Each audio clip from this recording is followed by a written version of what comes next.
ये आया मेरा तीसरा इक्का। और ये आया मेरा पहला धमाका। 35। अबे तू पागल वागल है क्या?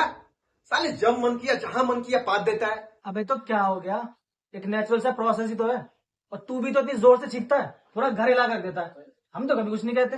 बेटे छींकना और पादना दो अलग अलग चीजें हैं, और इन दोनों का कंपैरिजन प्रैक्टिकल ही नहीं है। बिल्कुल प्रैक्टिकल है।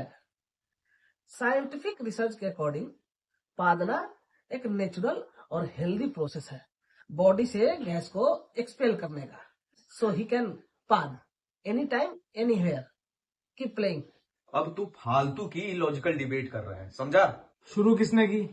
अबे पाद दिया पाद दिया। तू तो ऐसे ओवर रिएक्ट कर रहा है जैसे तेरी बंदी को आंख मार दियो। साले कितनी बार बोला है कि मेरी बंदी पर मत जाया कर। अरे